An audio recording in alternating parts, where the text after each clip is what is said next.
In January 2022, I commenced working at a company called LXA, which was an events business focused on marketing technology.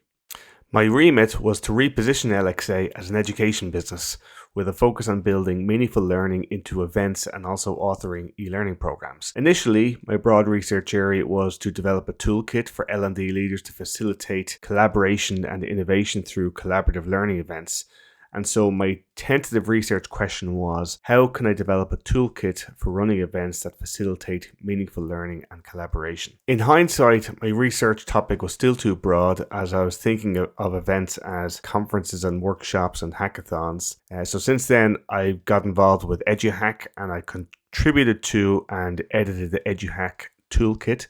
So I've narrowed down my focus to hackathons specifically. Also, I included the phrase meaningful learning in my initial research proposal, but I never really defined what that meant. One of the first questions that many educators ask when they're learning to teach is how people learn. And so by extension, I need to research how to design hackathons that help learning to happen. In my practice, I'd like to create an environment for professionals to learn and by extension to improve performance. And so for this reason, I lean on the theory of behaviorism, that is creating learning experiences that result in behavior change. There might also be scope to integrate a socio-cultural learning approach. So Lev Vygotsky's social learning theory describes learning as a social process and asserts that our social environment influences learning and development. And so the practical implication of this is collaborative or peer-to-peer learning. After all, in hackathons, there's an opportunity for participants to learn from one another. So this raises another implication.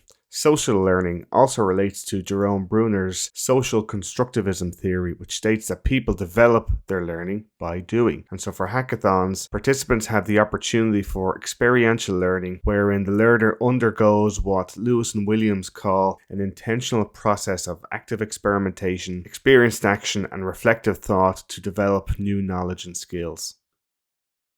When I first proposed this research, I needed to organize and host multiple webinars and conferences. I wanted to use these events as places to inform my research, and as an output, I wanted to create a toolkit for event organizers to empower them to produce events that act as a forum for real learning. Now, in terms of a research methodology, my approach was to apply action research because my goal was to seek transformative change through the simultaneous process of taking action and doing research, which are linked together by critical reflection. My updated research seeks to experiment with hackathons as a pedagogical innovation to challenge traditional norms for developing knowledge and transversal skills through real-world challenges. So I've already helped with one hackathon, but I'd like to see if I can run another hackathon, which would give me the opportunity to ask the following research questions. 1, how do participants perceive their learning process? And then 2, what are the implications of that in terms of improving my own practice? Again, an action research approach can help me to improve my practice and my personal learning. This research is closely related to adult education and lifelong learning, and so theoretical starting point is to examine literature related to experiential learning. So Kolb's experiential learning cycle is a good starting point here. At their most effective, hackathons provide an opportunity for experiential learning wherein the learner undergoes what Lewis and Williams call an intentional process for active experimentation, experienced action, and reflective thought to develop new knowledge and skills. So that's another paper that I want to examine. And then there's also the work of Bowden Miller. They have an interesting descriptive framework upon which learning is based. So number 1, experience is the foundation of and the stimulus for learning. Number 2, learners are actively involved in constructing their own experience. Number 3, learning is holistic. Number 4, learning is socially and culturally constructed. And then number 5, learning is influenced by the socio-emotional context in which learning occurs. Using action research as my methodology requires reading the work of McNiff. I've also been reviewing Yvonne Crotty's research about bringing an educational entrepreneurial spirit into higher education. And of course, I also need to examine the literature about hackathons and collaborative learning. And so I have been reviewing the work of my former colleague, Dr. Roisin Lyons. She's written numerous articles about hackathons and pedagogy. And I also quite like a paper by Kovic about developing competencies through hackathon-based learning.